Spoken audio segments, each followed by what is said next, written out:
Hey guys, so it's the last day of Plastic Free July, July the 31st obviously, and today is a Q&A. So I've been posting on social media to get some questions from you guys that I could answer for this one. So I've got a few questions, we'll go through them. So the first one was, how do you get around using bin bags when you're living plastic free, which is a really good question because most bin bags are plastic. So I actually found that by being plastic free, my general waste output was much less anyway. So you use less plastic with terms of the bin bags because you're using less plastic kind of day to day anyway. But there are actually biodegradable ones available. There's a company called D2W, and you can go on www.d2w.net, and they do biodegradable bin bags. So that's one really good option. And I've also seen people online do where they, if it's just like a small waste paper basket, instead they line it with newspaper, and then as long as you don't put anything soggy or wet in there, it just kind of protects the bin, but then you can kind of like separate the rubbish into recycling or just throwing it away waste sort of thing without having to use a bin bag to keep your bin clean. So I hope that answers that question. Another one that I got asked was about sporting events, because most sporting events use loads of plastic, as in they have plastic water bottles, especially races and things, and are there any that don't? So I had a quick look online, kind of like trying to search, and it seems to be there's a lot of info online about how much of an issue it is, but it doesn't seem to be any sporting events where they're not using plastic bottles and things. So that's definitely something that hopefully moving forward in the future will happen. But I would say that if you're going to take part in those kind of events, to make sure that you're prepared with your own water bottles and plastic free snacks if you want to be doing plastic free for those. Okay, and then I got asked, this one was from a Facebook post, have you found any circumstances where you can't avoid plastic wrapping?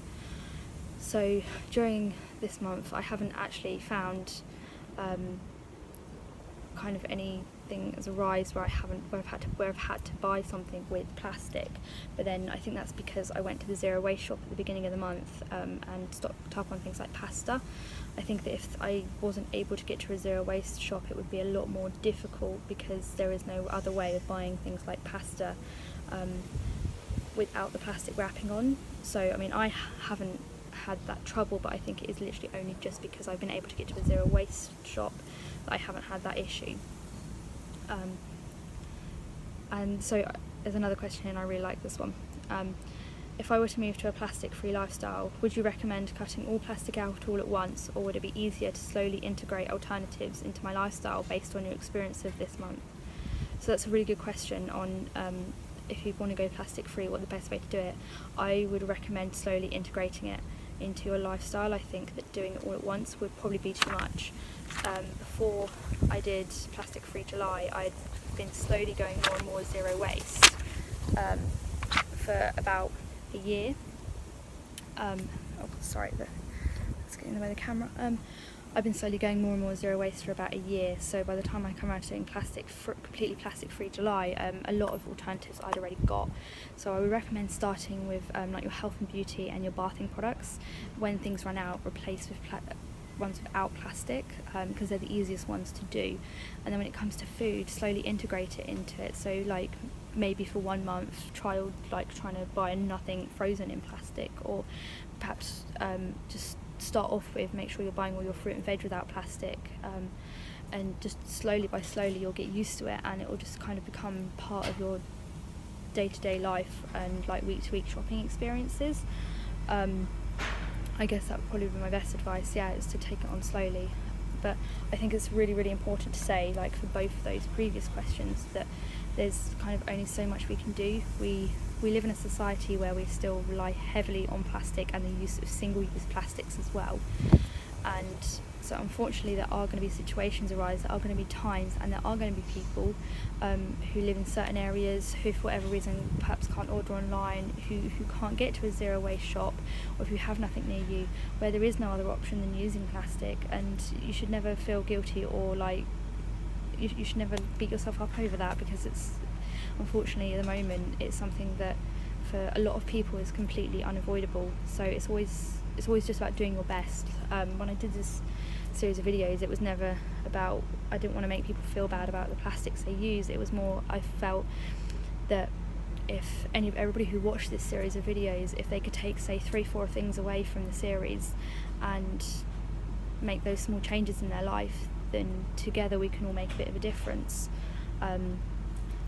So it's always just kind of do what you can, and what is within your ability and what is within where you live and all those other factors. It's all about just doing what you can. And the last question I got asked was, will I be continuing to live a plastic-free lifestyle after doing this month? It was never my intention to afterwards completely carry on living plastic-free, but I was quite, it really woke me up to, even as someone who uses a reduced amount of waste and plastic, how much I was still using. So it kind of really woke me up to that, and I would like to say that actually coming away from this, I may not completely live 100% plastic free, because as I just said, like, there's a lot of situations that may arise where I won't be able to, but I would like to try to live as waste and plastic or reduce waste as I can, continue like I did before.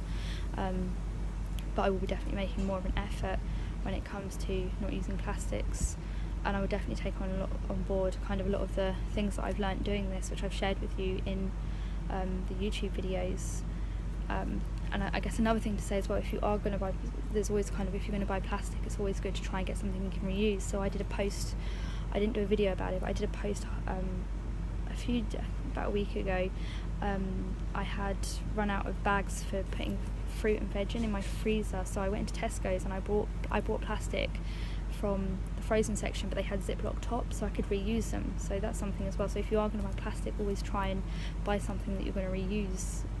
So I hope these videos have been useful to you. I am going to upload one more tomorrow on, I've actually kept a small tub with any plastic that I've accidentally used over the month, which is, it's only a little tub about this big, but it's mainly things like stickers on mangoes and that, which are completely unavoidable. So I'm going to go through that with people on a small video tomorrow. But I hope this series has been useful to you. Please, as always, feel free to contact me if you have any questions or anything about living plastic free, or you want any advice on anything that I can potentially help you with. And if you've liked my videos, I'd really appreciate it if you could give me a thumbs up and hit subscribe. So yeah, cheers for watching.